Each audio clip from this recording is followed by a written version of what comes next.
So we have a guest speaker, Madison Parker. And for those of you who do not know who Madison Parker is, he was a breeder, a keeper, a conditioner, and handler partner with Bert Sorrells for a number of decades. And of course, he and his brother, they both had their own yards and whatnot, but they kept a number of Bert Sorrells, bred basically Sorrells, I'm going to call them Sorrells in quotes, dogs. And Madison, thank you for tuning in and joining us today.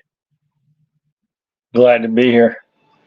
Yeah, everything going well on the yard? Yeah, yard's doing good. It's starting to get cold. I got to get out the day after this and put some. I'm using cedar chips now in lieu of hay. I find that putting hay in there, some of the dogs have allergies, and the hay kind of aggravates that. So I'm using cedar chips now. I like the cedar chips myself. It keeps them smelling nice. Yeah, I switched to cedar chips this year for that reason. We use that blend that you talked about one time with the cedar and the pine shavings mixed together about 50-50. Yep. We do a lot of that. Yeah, the pine shavings is good. Yep. But I know if people are further up north, they might need a little more insulation than what you're going to get from a wood shaving. I use other forms of insulation when it gets really cold, but we work around it. But anyway, it probably gets a lot colder where you are than it does here. Yeah. Although I don't know that. Yeah. It's unusual for it to get below freezing, but actually a week ago it was down to 25, 26 degrees, which is really unusual here, especially this early in the winter. But it can happen, But anyway, I wanted to you sent me the pedigree on Bubba Boe here recently, handwritten by Bert Sorrells, and man, that was pretty cool information. It really confirms a lot of the suspicion and rumor that's been behind that dog, and I wanted to thank you for sharing it. So we've created the pedigree online to display that, and I'm going to go ahead and pop up a copy of that letter, or that pedigree I should say, for people to see. But as I do that, if you could fill people in on what's going on behind that, that would be very much appreciated. Yeah. What you got on the top side is Davis's Scratch, and on the bottom is Davis's Grasshopper, and that made the Bubba Boe dog. And of course, Davis's Scratch was a half brother sister breeding by Boomerang, and I can't remember exactly what the mothers and the dams were on that. I can't read it. What were the dams on? Yeah, it was Pancake, and it was Pancake and Piggy, Davis's Piggy. That was another thing about Davis. He learned from Maurice Carver. When you see Davis's Piggy, there was also a Davis's Peggy, and I always suspected they were the same dog, but they had different pedigrees. But that's just the way these guys back in those days were switching peds. But anyway, you got Boomerang and going to make Davis's Scratch. That's it's half brother sister Boomerang. Then on the bottom side, you got Davis's Grasshopper, which is sired by Boomerang and out of some real old Hernandez blood by Hernandez. Hernandez Zeke, or most people know it Klaus's Zeke, but actually Jerome Hernandez is the guy that campaigned the Zeke dog. And he was campaigned down there in Louisiana and East Texas.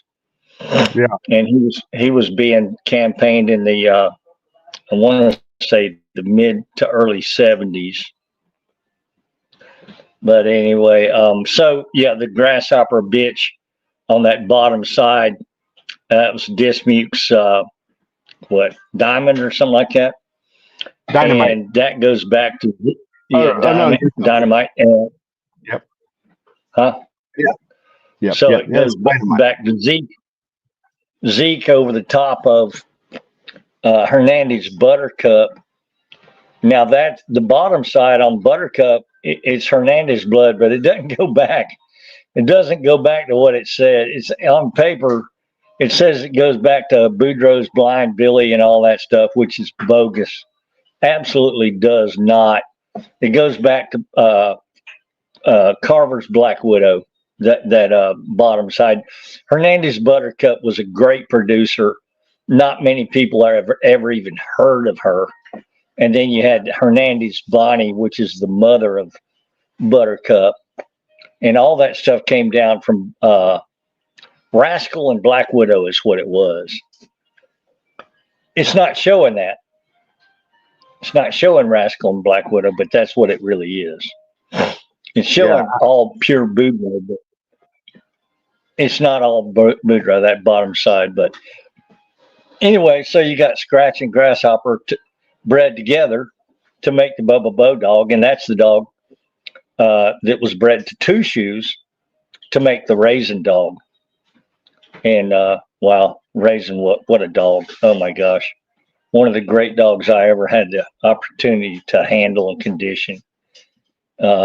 He was just fantastic. As was Raisin and Uncle Bud and Joe Testament, all that. Johnny Walker Red, the list goes on. I mean, there were so many great ones. But Raisin, speaking of Raisin, that pedigree that's posted there, that's Raisin's real true pedigree. Well, at least that's Bubba Boe's true pedigree. The bottom side on Raisin is Two Shoes, and I'm pretty sure that goes back to Sorrells Bull and Exterminator and all that stuff, which is more Boomerang on the bottom. So it's Sorrells Bull mixed with Boomerang on the bottom side. The thing that a lot of people don't understand is the correlation and the direct connection between Sorrells Bull and Boomerang. And the common denominator there is Carver's Miss Spike. So Carver's Miss Spike is out of Womack's Mert, sired by Tudor Spike. Okay, it's Tudor Spike, Womack's Mert, to make Miss Spike. Well, Womack's Mert is the little mate sister to Klaus's or Hernandez Zeke, the dog that's on the bottom side. So it's such a perfect connection between Zeke and Boomerang. People have never understood. So Bert showed all his Sorrells Bull blood. He showed it. That's really what he showed. But what he really had was the Boomerang mixed in with that Sorrells Bull. And that was the real combination that Bert ended up with in the last days of his, let's say the last maybe even 2.5 decades of his dog career. He was running, because by then the Red Jerry dog, which is a Corvino, Ed Crenshaw over Corvino is what that was. Red Jerry was a Ed Crenshaw over the top of old man Ed Joe Corvino, the blacksmith from Chicago. And then that went away. And then Bert wound up with Sorrells Bull. And it was about the time he got Sorrells Bull that he started gathering up around himself the old Boomerang blood. Bert and Baker were pretty good friends before that. But he got a bunch of dogs from Baker. But the thing about Bert, he was so focused on himself that he never wanted to show anybody else's name in front of a dog that he was breeding. And he would a little bit, maybe 1 or 2 places in a whole 6th generation ped. He wanted to read Sorrells top and bottom. Especially if he owned the dog. Of course, that wasn't. Especially if he owned the dog. I saw that he has Miss Boomerang in there, but if you go back, you can see Davis's name, but you have to go back to Davis's yard to see Davis's name. Once it was on Bert's yard, it became Sorrells all of a sudden. That's right.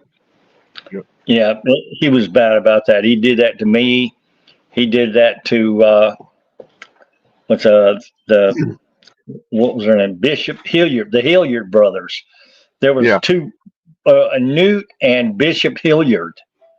They were the ones that had Goober, and they had some other dogs that were from, that connection with Bert.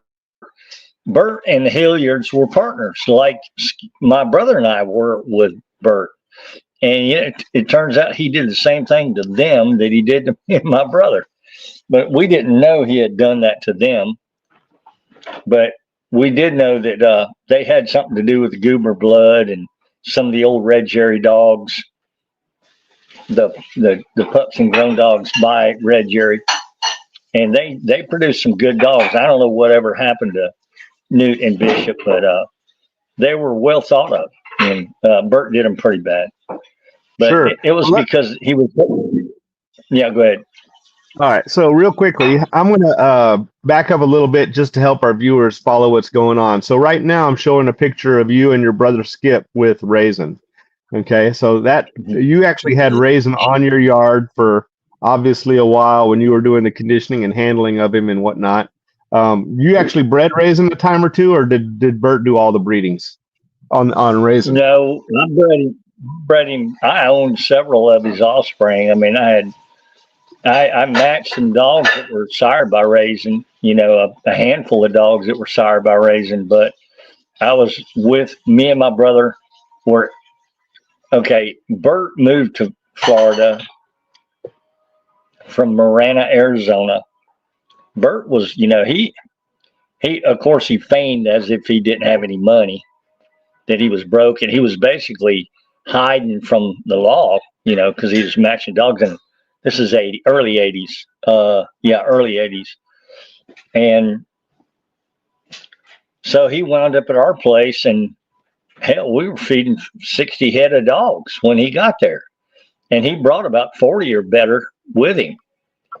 And so he got them, and we set up and we started running, and we bred Bubba Boe to 2 shoots and got the pups. And Bert sold a couple of them. And for those of you that don't know Bubba Boe, we can see, I got a picture of Bubba Boe. I probably should have dropped him in this context here, but we can see him down here real quick. I don't know. Let me show this tab so people can see Bubba Boe. So there's Bubba Boe right. There's Bubba Boe right there. Are you able to see this picture when I'm doing this, Madison, or no? I can see him. Yeah. Yeah. So that's not the best picture, because what I was really showing here was that handwritten pedigree Bert that Bert sent, that you had on file from your records that Bert wrote up. Yep.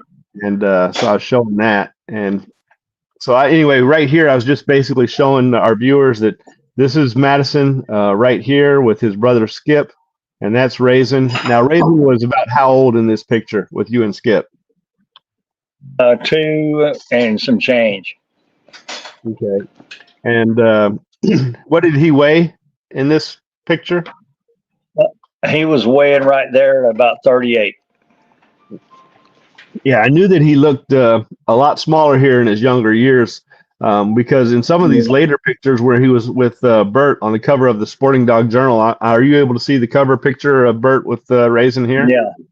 Man, he looks huge there. He almost looks like Pokey, He just looks like almost a different dog. But if you look at the markings very carefully, you can see it's the same dog. He's just really grown up and got a lot more mature and bigger.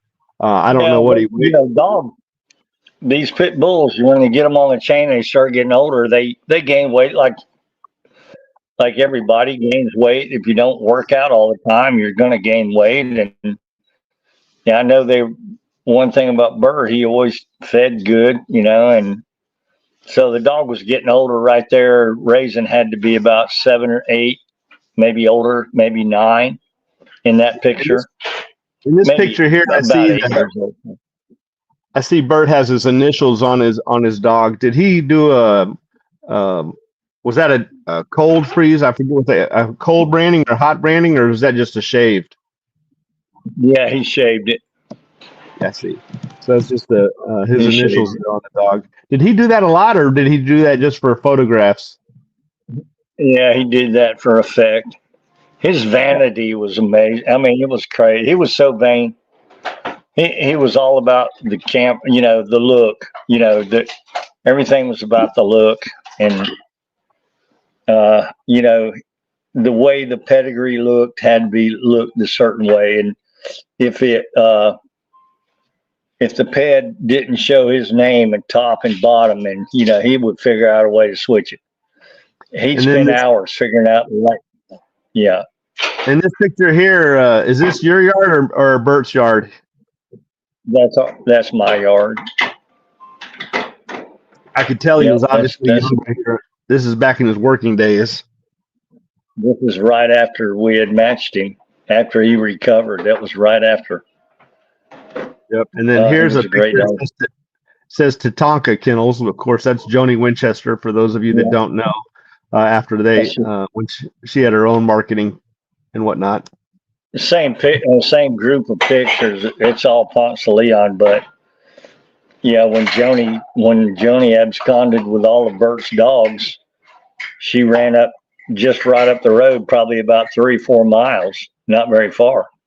But this was still your yard. You can tell that's the same series, same position. Yeah. You know, it's not the same photo, but it's the same. Obviously, that dog's on a leash there. It's not even on a chain. It's on a leash. You can see the leash. Yeah, you can see it's the same harness and whatnot. So, yep. Yeah, it's a leash. It's a series of pictures they took. Yep. So what I'm doing now is I'm zooming in on this pedigree. Tell us about the name Sorrells Billy Bowlegs and where that name comes from. Tradition says there was a guy named Billy Bowlegs. He was Indian, but he was a Gulf. You know, he came out of he was born on the Gulf Coast. They had a ship or two. You know, I'm thinking not very big, but he plied his trade along the Gulf Coast and basically was a pirate. Or I mean, folklore says he was a pirate, and he would pillage and that other boats and ships, fishermen. You know, he would go in and take over their stuff. He would ransack them, but anyway, his name was Billy Bowlegs. Okay, because I looked at Billy Bowlegs and I found a American Indian that was in Florida is what I found when I checked that name online. So this is when you say pirate, you're talking about the same person, the American Indian, or no? Yeah, same guy. Yeah. Yep. And it says here on the paper, game underscored underlined twice and hard mouth but weak constitution. Yeah, I think that was his brother. Bert. Go ahead. Davis's scratch and out of Davis's grasshopper, which is what we covered already. Davis's Mr. Baker and Davis's pancake on scratch, and everybody knows about scratch. Not too many people know about the grasshopper bitch, though. I mean, there's some places it's hard to draw up. If you go to Peds online, sometimes it won't even come up. I don't know. It might be more now, but I remember not too many years ago, it wouldn't even come up as grasshopper. I was wondering unknown or go ahead. It would say unknown or can't be found or something like that, you know. Yeah. So a lot of people have never seen the grasshopper's blood, but it's pure boomerang. It's some of the best of the old Baker Davis blood. I wondered why boomerang wasn't line bred and inbred on a lot. I mean, inbred on a lot, but there's a note here that Mr. Sorrells wrote that says tight bred comes real. I can't make out that word. Comes real small, I guess. Some act real good. Some are real shy. This particular line of boomerang dogs did not take well to inbreeding. I'm assuming he's talking about super close because while this is, we see boomerang, Scratch is a double bred grandson of boomerang. That's a double bred grandson with the two females being different females. So that's not super tight. That's just a line breeding, not an inbreeding. That's right. And it says here under Davis's Mr. Baker, it says something to Pool Hall, and I'm assuming they're talking about Pool Hall Red or what? What's that about? B2 maybe bred to Pool Hall. I'm not sure what that says. Yes. Mm-hmm. They made that breed, and I don't know what became of the litter or the pups, but yeah, Miss Pool Hall Red was bred to make Davis's Mr. Baker. All Which right, and man, I would give my left arm to have that dog right now. Any of that blood. all right, so we see Boomerang bred to, I guess that's Hyde's. I can't make out that name. Meanie. Hyde's Meanie. Okay, and then Hyde's we Meanie goes back to it's not Ironhead. Hyde's Meanie says on paper it says Ironhead and Miss Spike. Well, the true pedigree on Meanie is not Ironhead, but Ed Crenshaw's Reno over Miss Spike. Instead of Ironhead and Miss Spike, it's actually Crenshaw's Reno and Miss Spike, which to me is even better than Ironhead. Ironhead was a good dog, but he wasn't Reno. Reno was pure Cotton's Bullet. So Meanie is actually a half Cotton's Bullet and half Miss Spike, which is Klaus's Zeke, basically coming out of Zeke bloodline. So gotcha. Now, how did Bert get the information on Scratch's great grandsire, Reno? Do you know? I got that. Bert never gave me that. I learned that on my own. I see. Well, it's on this. He had it on this note, on this paper. It's got Reno Miss Spike on this letter or this. Where does it say that? It's right here. All right. So Scratch's sire is Mr. Baker, and then Mr. Baker's mother is Hyde's Meanie, and then Meanie it shows Reno. Yeah. It doesn't say anything, but it says Reno Miss Spike. Okay, if you go to Peds Online right now and type in Hyde's Meanie, it's going to say Ironhead Miss Spike. Yeah, so Bert obviously knew. Yeah, Bert knew the switch. I didn't learn it from Bert, though. I learned it on my own somewhere. I don't even know where I learned it. Bert didn't tell me that switch. Bert wouldn't always tell me switches. Hold on a second. I got to let the dogs in. Will you get them, babe? Yeah. If you go to ADBA, the ADBA showing Hyde's Meanie is Ironhead Miss Spike. Yeah. Whereas the truth is Boomerang. I'm sorry, Reno Crenshaw, Old Man Ed Crenshaw's Reno, which goes back to Cotton's Bullet. Now, Cotton's Bullet is important because he was bred a little bit later than ADBA, but he was one of the great producers of game dogs, winning game dogs ever in the history of these dogs. And it's almost like there's a parallel between ADBA and Cotton's Bullet. Cotton's Bullet was being bred over there in Meridian, Mississippi, and ADBA, of course, was ahead of that. He was over there in Hobart, Oklahoma. But the Cotton's Bullet blood was Cotton's Bullet himself was producing great game winning match dogs, some of the best of the day, and even till to this day. If you see that what's his name, Steve, his name is Steve's Bull, he's got this dog named Steve's Bullshit, and you see Steve's, and there he had a bunch. If you find Steve's Bullshit, you'll see all of his blood, and he's running probably of today the purest of the old Cotton's Bullet blood. But that's what Hyde's Meanie really is. The top side is Cotton's Bullet.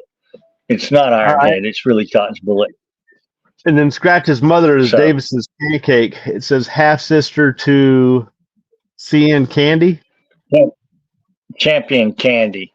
Champion Candy. I got you. Yeah, Champion Candy.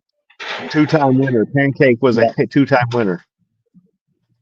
All right, and That's she's right. out of Boomerang and Davis's Piggy. That's right. And Very that goes back. The Piggy bitch goes back to Colors Jake and Colors Scooter. Colors Jake and Scooter goes back to White Cindy, Jim Dandy and White Cindy. Right. And that goes back to more Zeke back there. So Gotcha. Jim Dandy, White Cindy, going back behind that is Zeke and all that. And then that gets going back to more Boomerang, Black Widow and that line, mostly Black Widow, which is really the foundation for all this stuff we're looking at. All heavy Black Widow, Miss Spike, Black Widow. But see, when you see Zeke mother, her name was Bates's Susie. She was reputed to have quit, but she produced Zeke, and she's a pure Black Widow bitch. She's sired by Carver's Lasso, and out of Carver's Judy, which Carver's Lasso is out of Carver's Black Widow, and Carver's Judy is the littermate sister to Black Widow. So it's almost like a mother-son breeding, where you got Lasso over Judy.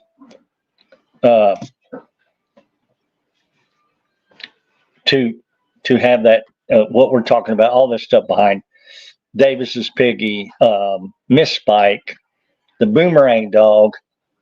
It's just everything goes back, really.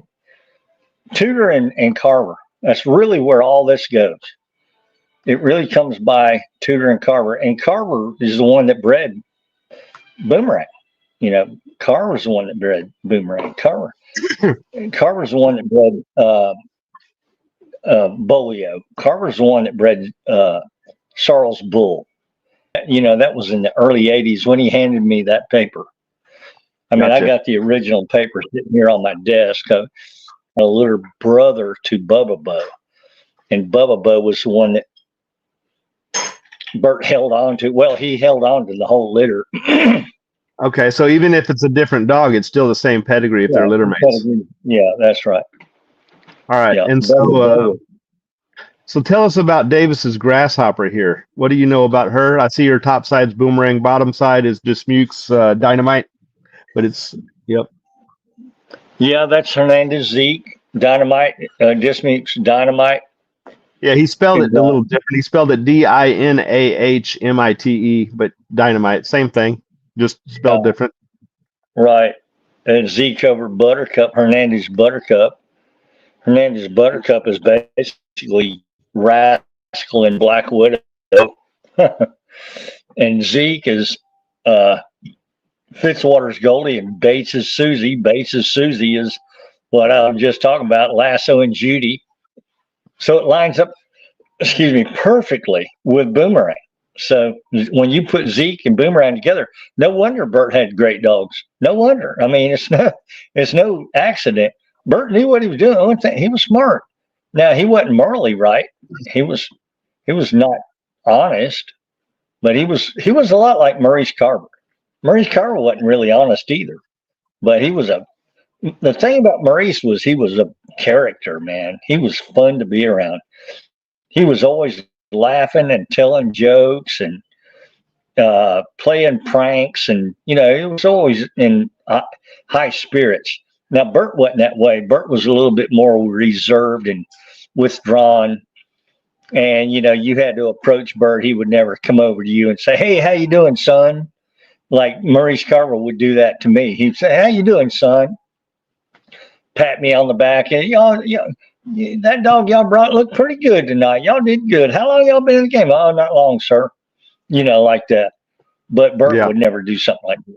Bert was very reserved and kind of withdrawn and tight with his, But now if you went down up in the bleachers and sat next to him, he'd talk to you. Yeah. But he wouldn't just go to you like Maurice Carver would. He was the type of guy never met a stranger type guy, Yeah. He was a lot of fun to be around, even though He wasn't honest. But anyway, you see what?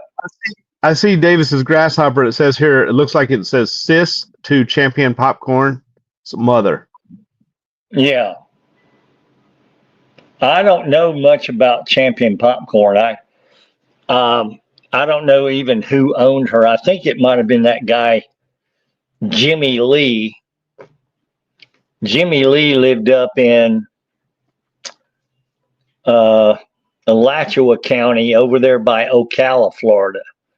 And I think popcorn went by his hands for a while out of the Davis kennels, from Baker Davis kennels to that guy Jimmy Lee. Jimmy Lee was a force to be reckoned with. He was a great dog man, and he saw a lot. He did a lot. He was in the day, he was before my time. I mean, actually, he was still doing dogs when I got in it, but he was probably about Bert's age, But I don't know whatever happened to him. I never heard. What is the timeline on these dogs and whatnot that the Bubba Boe and Raisin? Oh yeah, that was really the 80s, from late 70, I'd say 79 through Bubba Boe. Probably, I want to say, well, of course, me and Bert had split up, but I want to say Bubba Boe had to be getting pretty old by the end of the 80s. Bubba Boe, maybe the early 90s, he had to be an old dog if he was still alive. I don't know when Bubba Boe died. But Raisin, if we go back, go ahead. Raisin, of course, he was sired by Bubba Boe, and he was younger, obviously, but I want to say he probably died by the mid-90s, something like that. Maybe late 90s, something like that. Yeah. If Raisin lived a long life, he probably died by the mid-90s or a little later. Yeah, so this is Raisin right here for our viewers who don't know. This is when Raisin was up there in years, probably, you said 8 or 9 years old in this picture? Yeah, I'm guessing that. I don't know that. I'm just guessing. Basically, the timeline on that was where Bert had bought his own place. That was not on my yard. That was Bert's yard. That was when Bert bought that property up on the hill, up from where he moved to my place, and only about 4 or 5 miles up the road on the same highway. So it was what I see here in the pedigree is that Bubba Boe would have been then 3 times Boomerang. In the 4th generation, you see him twice, and in the 3rd generation, you see him once on the Bubba Boe side. And then Raisin's great grandmother, Raisin's mother, grandmother, great great grandmother was also Boomerang. So Raisin was actually 4 times Boomerang. 1, 2, 3, and then 4. With a little bit of Sorrells bull mixed in there. Yeah. Which you see, that's the mix. That's the perfect combination between Zeke and Boomerang. Because Zeke in his day oh man, he was a force. Nobody, he was bad, bro. That dog, Zeke dog, there wasn't anything could stay with him. Nothing. He was the baddest of his time. And he came along. Yeah, go ahead.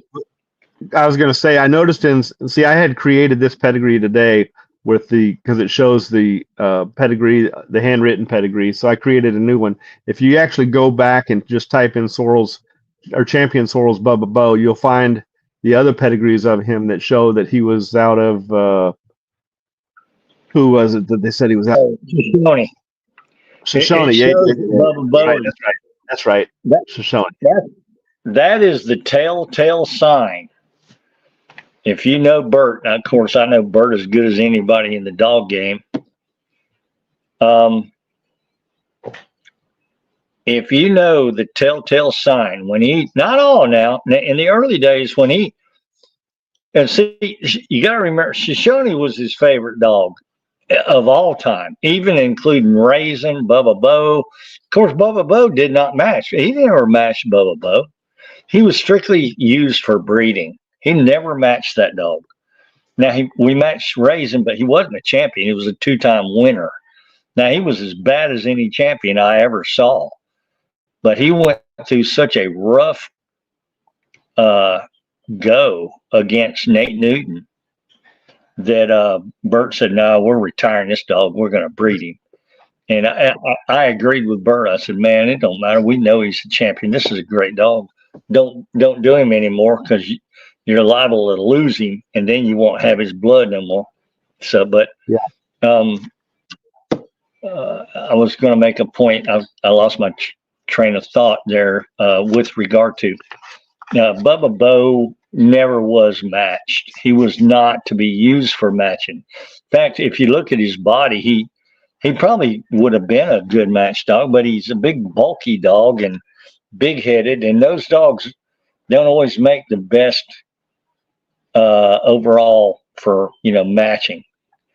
The better dogs that are best suited for matching are a little more slender, a little bit more spry, not so bulky, big-headed.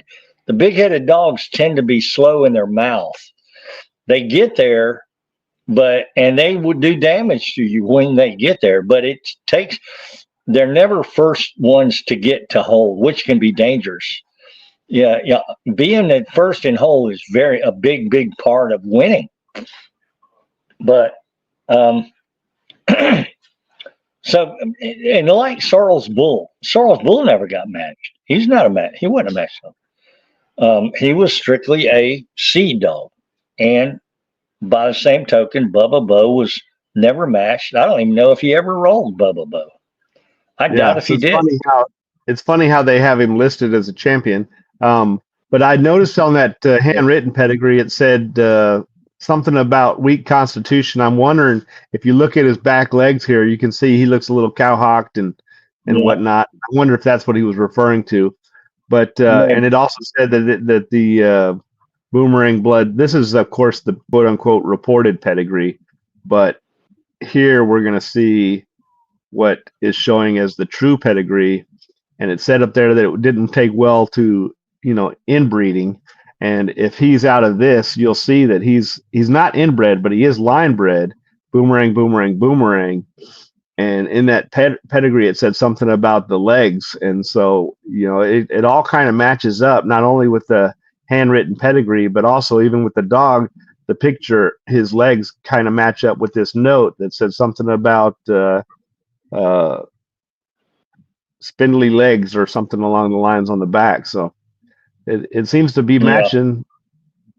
Everything looks to be confirmed. I mean, you have this handwritten pedigree. So that picture just went blurred out. I don't know why. Oh yeah, maybe it was trying to transition. Anyway, Bubba Boe was a great dog producer. He wasn't a match dog. He was a producer. And that's what a lot of these young guys don't get. They don't understand. They think that it's a good standard, it's a good rule, and I learned it years ago, but it's not really functional to do it that way. The old rule was, if you match the dog, you match and win with the dog. Then you're now have a doorway whereby you can breed that dog. And if you match the mother or a female and you win with her, then she is now has the doorway to be bred. So the standard was, if you match and win with them, then you can breed them. But if you don't match and win with them, you should not breed them. So that was the old way when I first got in the game. But I quickly learned, after some years, that it just wasn't functional to do that. Sometimes there were dogs that me and my brother had that we never even dreamed of matching, and we bred the hell out of. We had great dogs out of. But those are your seed dogs that were probably already line bred and inbred on proven winners, correct? That's right. We had that Tex dog, Sorrells Tex. It was me and my brother's dog. It shows Sorrells Tex, but it was our dog. We got him from Murray's Carver. And actually, we didn't get him from. We got him from Randy Chavez, who got him from Maurice Carver. But the Tex dog was one of the great bred dogs. I mean, but he was a short, stocky, big-headed dog, and while he would go. I mean, we rolled him. You know, not long, just long enough to see a little bit of action out of him. You know, this is early '80s. We rolled him, and we tried him a few. You know, I think we rolled him maybe once or twice. But by the time we got him, he had been on Maurice Carver's yard for a while, and then Randy wound up with him from Maurice, and then Randy sent him to us because I bailed Randy out when he got in trouble. And so I think Randy always felt like he owed me something for that. I mean, he never gave me any money for bailing him out. But he did send me the Tex dog. And that was a good bred dog. That was pure Lasso and Judy. The same as Bates' Susie. The bottom side of Zeke is exactly what he was. And you know what his half-brother was? Sorrells Tech's half-brother was Wood Snoody. and Wood Snoody is not bred the way it shows on paper. It's not. It really comes. How is Wood Snoody bred? Wood Snoody goes back, starting out with a guy named Thompson or Toms. It would say TOMS, TOM''S, Toms, Big Black, and Tom's Queenie, which is all Carver. Okay, behind that. But this guy Tom or Thompson, that's not right. Yep. That's not right. I just wanted to pull it up so people could see the dog. Yeah, that's Snooty, that's Snooty, but that is not his pedigree. His real pedigree is Tom's Big Black and Tom's Queenie. So, yeah. And Tom's Big Black was Carver's Lasso and Carver's Judy, which Lasso is out of Black Widow and Judy is a litter sister to Black Widow. So Wood Snooty's top side is inbred Boomerang. And then the bottom side was Tom's Queenie, which is going back to more Black Widow blood. Carver's, I think it's Carver's One Eye, which is more Black Widow. Yeah, Wood Snooty, one of the great dogs that ever lived, pure Black Widow dog. But it's not that. It's not that what you're showing there. There is a pet. Look here. I see it. I see Sorrells Tech's. Sorrells Tech's list. Is that right there? Was the bitch named Crystal? That's it. Tom's Big Black, Tom's Crystal. That's it. See that? Cracker and Judy. Cracker was a 3-time, or Lasso. I thought it was Lasso. I'm sorry. Cracker and Lasso were littermate brothers. I get them confused. I mean, I don't get them confused, but I know that Cracker and Lasso. Actually, Lasso was not the dog that Cracker was. Lasso was a good dog, but I don't think he ever did much. Cracker was a 4-time winner, if I remember correctly. What does it say there? Here, it says 3 times winner and 1-time loser. So he would have been looked at or competed 4 times. Okay, yeah. What is this? This is Cracker right here. Okay, Cracker. Yeah. Carver's Cracker. Yeah, but woo-wee, what a fine animal that was. I wish you could find that pedigree on Snoody, the other pet. It's online. I've got it, but I can't get out of here. If I got out of here, I'd lose you. And then so I could send it to you. Who is it? Which pedigree are you talking about? Wood Snoody. Right. But I'm saying, who did you say he was off of? Oh, gosh. I need to look. I've got it on my... It's Tom's or Thompson's Bodine and Thompson's Queenie. That's it. Thompson's or Tom's Bodine and Thompson's Queenie. I don't know if you could ever find it that way. I don't know. You might. Tom's Bodine and Tom's Queenie. If you could find, I know that the number, he had a pedigree number. It was like the last 4 digits on there. Here it is, right here. So you've got Wood. See, now that's Bodine, the real pedigree on Snoody. Yep, that's the true ped on Snoody.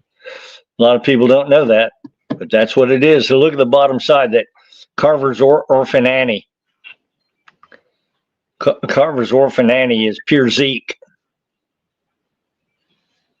And Pistol, of course, is Carver's D. Carver's D is Black Widow. And then Creel's Teeny Tot goes back to the Creels, and they never showed their peds. And then Carver's Rastus, I can't even remember what it goes back to. It says Big Black and One Eye. Yeah, okay, Big Black. See, Big Black is more Daibo and Black Widow. Yeah, we got a lot of Black Widow in this pedigree on Rastus. Rastus is Black Widow, and then Black Widow and Black Widow 3 times in the 3rd generation. And look at Carver's One Eye, Honey Boy and Beauty Tea. Go behind that and look and see. Yeah. Lucky Black Widow, Rascal Black Widow. Man, I tell you, I get a charge. You know what? That dog, those 2 dogs I've got from, his name is what is his name? Golly, Hudson or Hobson or I got the 2 Carver dogs. This is what they're bred. That's it right there. That's what they are. That stuff right there. Pure Carver's One Eye. Heavy One Eye. And their hides Meanie, their hides Bloody Sunday, and their Wood Snoody, and their Rick Sorrells Pistol Pete. That's what they are. Those 2 Carver dogs that I got, I think I told you about them. I got the dog from him. I bought a female, and I was happy, and I had not gotten her yet. I called him up, and we were just talking general stuff. And I said, what else you got out of that? And he goes, I got a brother. I got 2 brothers. I'm going to keep one. I said, how much you want for the brother? He goes, I'll throw that one in with her if you want him. And so he literally gave me the brother after I had bought the sister. So, I mean, like, I got the 2 for a dance, man, a song and a dance. And I got them both. And right now I've had a litter of pups out of the sister. I call her Chigger. But she's hides Meanie, hides Bloody Sunday, Wood Snooty, and Pistol Pete. All those dogs are the dogs. All those dogs I just mentioned are all the dogs that are in the pedigrees of all the Davis's Scratch, Davis's Grasshopper, Davis's Pancake. All that stuff goes back to the same stuff that I just got. I got them about a year and a half ago. Yep. And I'm just as proud of them as I can be. We have a couple of questions here. I want to hit all 3 of them. So I'm going to pop the question up. I don't know if you can see it. It says, I'm going to ask this guy to come back and make a clarification because I'm not sure what he's asking. He says, could you ask how he knows that? And I want to know, what do you mean by that? What are you referring to? Are you talking about the Bubba Boe or Billy Bowlegs, or are you talking about one of the other dogs? So you'll have to clarify that question. And then another question, somebody asked, did you ever see Talking Boy go? And then a third question that we have here is, what is the primary reason some of the folks were less than honest in the, back in the day, so to speak? So I'm going to go ahead and start off with, did you ever see Talking Boy go? Do you know who he's talking about there? Yep. It was a dog named Wallace's Hard Rock and Talking Boy. Hard Rock and Talking Boy were dogs that Bert had started out with.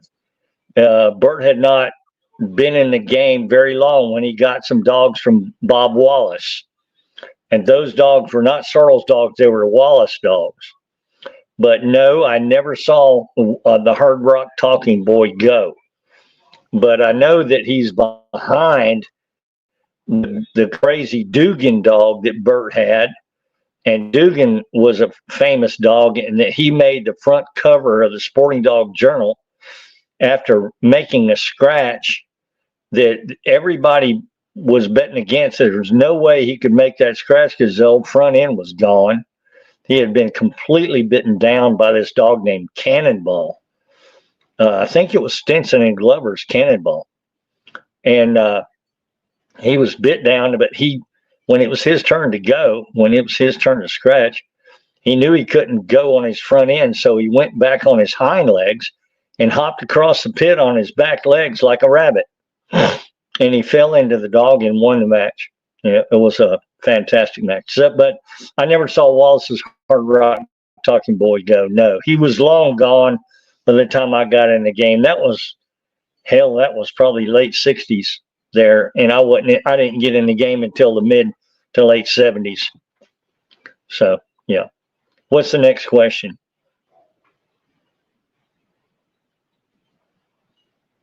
All right. The next question is, what was the primary reason some of you folks were less than honest with the pedigrees back in the day, basically? The answer to that is, it's real simple. The pedigree switching started back in the, well, I want to say mid to late 50s. Well, actually, it started way before that, but it got really kind of at a fever pitch somewhere after World War II in the early to mid 50s. And the reason for that was, you got to understand, in those days, anybody that had a pit bull was a dog fighter. People did not have pit bulls for pets. Nobody had a pit bull pet. And so the only people that had pit bulls were people that matched dogs. And there were not very many people that had dogs. There was a very few people from California all the way to the East Coast, from California to Florida, Texas, in between, everywhere. There just were not that many people in the game. So because everybody was matching into each other, and it was almost like a small family, or a big family, I should say, like a big family. And everybody knew everybody else, and everybody had already matched into everybody else. And so the only way to protect their blood from people knowing what they had, in other words, okay, for instance, I bring a dog and I win, just blow my opponent out of the box, just completely dominate the match. And everybody knows how he's bred. Well, what's going to happen is everybody's going to run to me and try and buy pups off that dog. So then everybody knows how my dog is bred. So what they did, by virtue of, it's kind of like a strategy. And so the strategy was to throw your opponent off by telling them or letting them know, well, this dog's bred this way, this dog's bred that way, when in fact he really wasn't. But they were hiding the true pedigree to protect themselves when they were matching into each other. So everybody knew that Bert Sorrells was breeding Zeke and Boomerang. So the only way Bert could protect himself was to hide it. In that case, not really, but yes. But Bert, Maurice Carver was switchers. Floyd Boudreaux was a switcher. I don't think Ed Crenshaw was that bad about it. I think he was pretty straight. A lot of guys didn't care. They didn't care if you knew what they were breeding or not. But then a great deal of them wanted to switch, so that, one, you couldn't reproduce what I had. In other words, you bought a dog from me, it was switched. You think you're going to go breed it the way the stuff I have, and you're not, because it's not on paper. It's not that way. So that's the reason why these old timers were switching pedigrees. It was for their own preservation and protection, to prevent their dog from being proliferated, and also to prevent the opponents from getting the blood that you had. So that was the reason. It was a good reason, but it got out of hand, and Honestly, today, these guys today, they don't care. They're not, nobody that I know of. I mean, there's probably some, but mostly today, people aren't switching peds, not like they used to. All right. So Anyway, the guy so that what's was asking, the next question was, how did you know about the truth behind the Snoody ped? You got to remember, man, I got in this game in 1974. I knew everybody. I knew Maurice Carver. I knew Kimsey Wood. Kimsey Wood owned Snoody. I knew, well, Maurice Carver bred Snoody. Kimsey Wood bought Snoody from Maurice Carver, and I knew Kimsey Wood. And I knew Irish Jerry, who campaigned the dog. I knew Larry Jarrett, who was another guy that campaigned all that blood. I knew all those guys. You know, some of them I had met, but didn't know, you know, really well, but I had met, shake hands with them. That's about it. But the reason I know Snoody's ped was changed is because I knew those guys. And they told me the truth. And that was when I was a newcomer. It's kind of old news about Snoody. But anyway, you know, the dog Stompanato, that pedigree's not right either. Stompanato shows Eli Jr. and Brandy on the top side, and on the bottom side it shows Bully Son and Orphan Annie. So that would be 3/4 Eli and 1/4 Zeke. And the truth is, it's not. It's Crenshaw Snow on the top side over the top of Bully Son and Orphan Annie. Which dog are you talking about? Carver Stompanato. Oh, okay. Yeah. It's switched. It's switched. It's a switch. It's not what it says. It says Eli Jr. and Brandy, and the bottom side says Bully Son and Orphan Annie. It's not that at all. The bottom side's right, but the top side's Crenshaw Snow, which goes back to Cotton's Bullet. Because old man Ed was breeding Cotton's Bullet blood. That's why everybody knew they wanted dogs from Ed Crenshaw, because he was breeding so much of that Cotton's Bullet. And they were winning. I think I lost you. Yeah, no, I'm here. Can you hear me okay? I can hear you. Yep. Yeah, I can hear you. So I was just showing the pedigree. This is the pedigree that, yeah, you said the top side is correct, but the bottom side is not correct. The top side is wrong. The bottom side is right. Okay, so the bottom side is right. And you said the top side was instead what? Crenshaw Snow instead of Carver's Black Shine. Crenshaw Snow. If you type in Pat. Oh, here he is. Here he is. So here's, this is going to be, yep. That's the real pedigree. See, that Diablo Rojo and Polly, you know what that goes back to? That's Stu Fowler. That's what the top side, Sorrells Red Jerry. Sorrells Red Jerry was a Stu Fowler dog. And all that Crenshaw blood there, that Diablo Rojo, all that goes back to Stu Fowler, which is the sire to Sorrells Red Jerry. But nevertheless, Stompanato, that's the true pedigree on Stompanato right there. Yeah, and I clicked on Diablo, and it doesn't show Stu Fowler for Diablo, but the bottom side of the pedigree is not completed. So I don't know if it was on Diablo's mother or if it was on Diablo's sire. Yeah. Hey, somebody's calling me. Can I get that or not? It may kick you out, but you can come back in. So go ahead and answer your call and then come back in after you're done. If y'all appreciate this content, please like and subscribe to the channel. It certainly helps us bring more stuff like this to you. When someone finds a way to get ahead of everyone else, all they have to do is tell a white lie. Most will take that route, so people can't do as well as themselves. You know, personally, I don't like this when people switch peds, because as a breeder, I want to know how a dog is bred, especially if I'm buying an animal. But remember, these people were gambling back in the day, and they were competing against one another, so they were trying to protect what they were doing. There's a good reason for doing it, but it was always There was always well, me and my brother, we never switched beds, but we weren't selling dogs either. So it didn't matter. But the ADBA is supposed to call you and verify if something changed on your pedigrees. In other words, if your name is there, or did you sell this puppy? Is that puppy or a grown dog bred the way it says? Is this a Madison Parker or Bulletproof Kennels dog? Things like that. And the ADBA, they'll call you. But you know what? I never got a call, never got to ask, never got a question.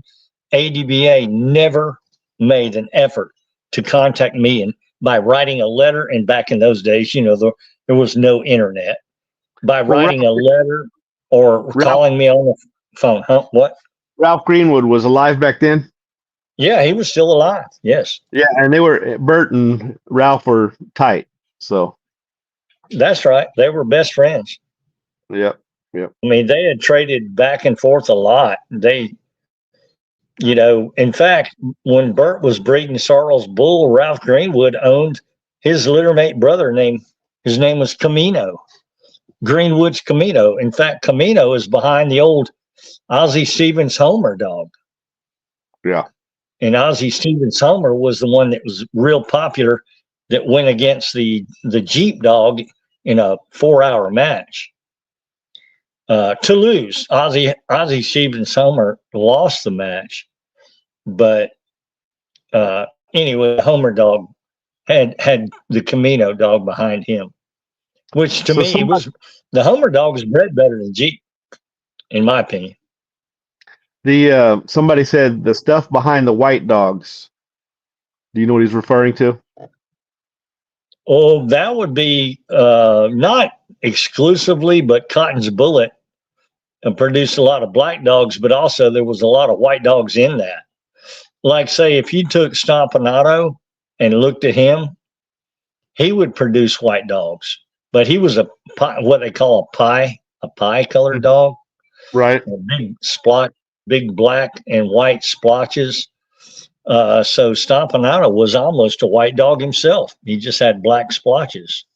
For those of you that was a black dog with white splotches. For those of you that don't know, we breed American Sentinels, which is a band dog, and we also breed American Pit Bull Terriers. But back in 2003, a dog named Sorrells Captain Skip was produced by Bert Sorrells, and we ended up buying that dog. And we did a breeding of Captain Skip to a female named Snaps, which was a heavy Hammonds bred dog, and she had kind of a white razor, a little bit, a lot of white on her chest and whatnot. But we ended up doing a line breeding of Captain Skip with some other dogs that we have in our American Sentinel program. And nowhere in our American Sentinels are there any white dogs. But when we line bred on Captain Skip, we ended up with some white dogs that were American Sentinels. So those were crossbred dogs, and the only common denominator in that pedigree for the white source would have had to been through Sorrells Captain Skip. Now, I've never produced a black and tan, never have, and I kind of hope I don't. But I'm not a big fan of the black and tans. But I know it's silly to select for color, but it's not my favorite color, to be honest with you. Yeah, they remind me too much of Rottweilers. Yeah, well, that, and also if you look at a lot of the black and tans. A lot of the black and tans also kind of have a sloppier body. They just don't. I don't know why that was the case with the Sorrells dogs, but if you look at Azuma and Harley, they're not really the most impressive looking animals. All right, I've always heard there's a lot more Cotton Bullet in the old dogs than what it shows. Well, that's kind of a broad statement. There's a lot of Cotton's Bullet dogs out there, but the reason Cotton's Bullet dogs are prolific is because they were so talented, game, and the Cotton's Bullet line just was a lot like the ADBA line. I kind of always think, every time I see Cotton's Bullet, I think of ADBA. It's almost like they ran parallel to each other. ADBA was from Heinzel's or Hubbard's Bounce and Heinzel's Bambi. but Cotton's Bullet came by way of the old Colby side. The old Colby's Leprechaun and Corvino blood. But the Cotton's Bullet dogs were very game. They were very talented, and they probably didn't get bred as much as the ADBA line did, but they were no less productive in being game dogs and productive in being winning game dogs. So, yeah, I don't know a lot more Cotton's Bullet than what it shows. I don't know. Just maybe. I couldn't really answer that question. I just know that Cotton's Bullet was what I always think in terms of a parallel. What ADBA was doing on one end, Cotton's Bullet was also doing on the other end. And they were the two primary top of the best lines there is, really. Anyway, what's the next? All right. The next one is J.C. Popple from Chicago was the one who bred Stompanato. Snow was the sire. I think we already covered that, didn't we? Yeah. So you agree with that statement? Well, it was Crenshaw Snow. I think he got and Popple. I don't know J.C. Popple from Adam, honestly. All I know is Ed Crenshaw is the one that had the Snow dog because Maurice Carver and Ed Crenshaw were very close friends. I'd never even heard of this guy, J.C. Popple. I've been in the game pushing 50 years. I don't know who Popple is. But I do know that Crenshaw Snow came by way of Ed Crenshaw. Anyway, what's next? All right. Greetings and salutations. Appreciate Mr. Parker on preserving this historical knowledge.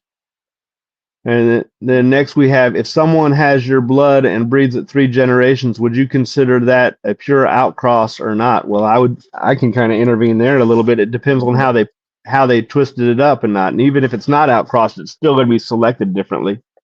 But what would you add to that? No, I can't add anything. That's exactly the right answer. Yeah, it's just not. It's not. Unless you just bred the 2 dogs. You say assuming you got 2 dogs from me, and you bred them together for 3 generations, then you would be breeding bulletproof kennel dogs. But that they wouldn't be outcrosses though. They would be probably line bred or inbred. Right. The only way they would be outcrossed is if you actually brought in some new blood. But even if they're not outcrossed, it still doesn't mean it still doesn't mean it meets your selection criteria. That's right. Yeah. I got on that note, you can look at some of the things that I've gotten from you. I got Frankie Bomp from you, and I got Suki from you. I bred them together. We ended up taking Frankie Bomp to some other Sorrells dogs that we got from Mickey Smith. But I also bred Frankie Bomp back to Sadie. And even though Sadie and Suki and Frankie Bomp all came from you, you know that I like a little bit bigger dog than you do. And so even though that's your blood, it's your blood with a twist of what I select for myself, which is a little bit more size. So even though it's your blood on those 3 dogs, it's still a little bit different. So we all have our own little selection stamp. You're not a big fan of the big dogs, and I kind of am. Well, I matched Sailor. He was a 50-pound match dog. And I had another dog named Stretch. He was a 54-pound match dog. And there was a handful of other. I had another dog named Jerry Bull, which is a perfect mix between Red Jerry and Sorrells Bull. I matched him. He was a 51. But you got to remember, I was in my late 20s and early 30s when I was matching those dogs. They were all 50 and above. And man, I was much of a man in those days. I was just fresh out of the Navy SEALs. I probably weighed about 220 pounds. And I was strong as a bull. I was huge. And a 50-pounder was nothing to me. But I'm 73 years old, and it's easier for me to handle the smaller dogs. So that's why I like smaller dogs. And I've found through the years that I just feel like the smaller dogs carry, well, yeah, that might be a mistake to say anything other than they have a tendency to have the ability to last a little longer in a very tough situation. Well, I've They often have a little bit more ability for endurance. Yeah, go ahead. Yeah, I was going to say, I've heard people say that the smaller dogs can be more game. I've heard people say that when you get to the catch weight category, a lot of times the gameness is going to start to diminish a little bit. And here's my honest opinion on that. I think there's some truth, but also perspective that one needs to consider in that. And that is a bigger dog is going to have a harder time dissipating heat and possibly even oxygenating the body. And so when you start running out of oxygen and definitely heat, and the reason why I say oxygenating the body, it's going to take more power to move a larger animal. And therefore they may be running in a more anaerobic state. And if they're running in a more anaerobic state, they're going to run out of oxygen. Even if they do have aerobics and maintain the oxygen, they're still going to dissipate or produce more heat. And in the producing more heat, something that we know as mass increases, there's a reduction in what's called the surface area to body mass ratio, or surface area to mass ratio. For example, if you get one big ice cube, the surface area is only on the outside. And so it takes a long time for that ice cube to melt. But if you take that ice cube, the same amount of ice, and bust it up in little pieces, you really increase the surface area, which allows it to get rid of that cold. Well, the same thing is true for a hot block. If you have a hot piece of metal, a big block that's hot, it's only going to be able to cool off at the surface. If you cut it in half or break it into small little pebbles, it's able to cool down much, much faster. And dogs don't sweat, so that even compounds this issue to a higher degree. The only way a dog can cool down is through its paws and by panting and breathing. And when you're in hold, you don't get a lot of cooling effect. Even that's inhibited. So I don't necessarily think that bigger dogs are less game. I think bigger dogs have their gameness tested quicker because they're going to get that lack of oxygen and that lack of and then that accelerated heat accumulation at a more rapid pace. So you can see a smaller dog that's able to cool off and oxygenate perform at a longer period of time because it's not stressed to the same level. I agree with that. The dog, the thing about a dog is the one thing that I've learned through the years is that their radiator for cooling their body by nature is rather inferior. I've always felt that it just is not a great system to cool a body. But now you think about the original dog, that's the wolf. They run for days and days and days after the caribou pack. And so they might run 3 or 4 days before they catch their first caribou. They'll sit down or they'll lay down. They'll eat the caribou. They'll lay down for 2 hours. They'll get up and do it all over again for another 2 days. You talking about the wolf? You're talking about a temperature probably freezing or below at all times. So the tongue is what cools the body. The tongue swells up. The tongue expands. It actually is like a sponge with water in it. It gets bigger.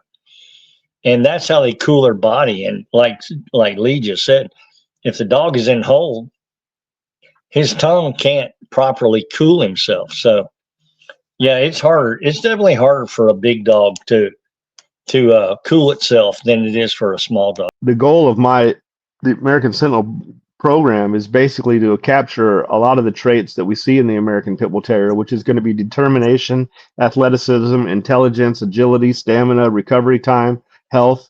There's so many traits that I like about the American Pit Bull Terrier. The only 2 traits that I really want to add is size, because with size, generally speaking, you get more power and more durability and intimidation. And the why would I want intimidation? And it's because the other aspect that I'm looking for is a little bit more protective instinct. You know, a lot of pit bulls are friendly to strangers, but I can tell you flat out that here in Mississippi, if we're hog hunting and I see a dog that's running hot, or if we're doing protection work for hours on end and a dog runs hot, somebody might say, well, why are you working dogs on for hours on end when you're doing protection work? Well, we're not. But if I'm working one dog here on the property, the other dogs know that we're working a dog, and they'll start being active. And when they get active, when we bring them out, we don't want them already exhausted and blown. So I actually like a lot of heat tolerance. I like a lot of stamina in our dogs, and we cull pretty hard for that, eliminate that from our program. And it's time and time again that I see a lot of people in the band dog world that actually seriously suffer in their performance selection because of heat deprivation. I mean, the dog is just overheating and can't work for a sustained period of time. So I've already considered the negatives that come with heat, and I tried to select accordingly to you can't put it in your favor, but you can try to minimize the negatives. Some dogs are more sensitive than others. You know, there's not very many Brock Lesnar's out there in MMA that are super big, super powerful, super strong, but still have stamina. That's unusual. That's true. That's true. So true. Somebody else asked, where did the Sorrells black and tans originate? I know that Hammond's had a black and tan, but tell us about that. Did Carver have black and tan also? For some reason, I'm thinking he did. No. Okay. No. Okay. The best I can tell you about is, okay, the black and tan, I was with Bert for better than 20 years. And in all that time, I never saw any, and the dogs I got from Bert when I first started, before Bert moved to Florida, nothing ever produced. To this day, I've never had a black and tan. Yeah. But we had our split, and Joni was running the yard because Bert, in those days, he had already had his second heart attack, and he wouldn't get out on that yard, especially in the summer. I mean, I think he maybe would venture out there in the wintertime when it was, the weather was better, nicer, or more habitable. But Joni would go out there, and she would, of course, Bert would acquire dogs from other people. He would buy dog yards out. He'd sell a dog or two to somebody, and then this guy that bought some from Bert would buy some from James Crenshaw and 2 or 3 from this guy or that guy. And 5 years later, the guy's wife would be tormenting him. You got to get rid of those dogs. Get rid of those dogs or I'm leaving, So this guy's calling Bert up saying, hey, Bert, you want to buy my dogs? So Bert would give him pennies on the dollar for the dogs, and only if he brought them to Bert. So he would bring them to Bert, and Bert would have these dogs that were from someone that there might be maybe 7 dogs in there. 1 or 2 of them was from his yard, and the rest were from other people, other dog yards. Well, we would go through them. We would cull them. We'd find which ones were which. But I know that one day I went out there. This is when Bert still lived on my property before he moved. I was out there, and Joni was out there breeding 2 scrub dogs. Dogs that, I don't know, I wouldn't have thrown to the street. I mean, they were junkyard type dogs. And we had not even culled the yard, and she was breeding these dogs. And I just never understood what, and I caught her doing it. I was going, Joni, I didn't tell on her because in those days, I didn't want to cause a rift between me and Bert and Joni. So I was real careful about that. And so I thought, well, keep my mouth shut. I ain't going to say nothing because I knew Bert wouldn't agree with it. But later on, after we had our split, all of a sudden, here comes these black and tan dogs.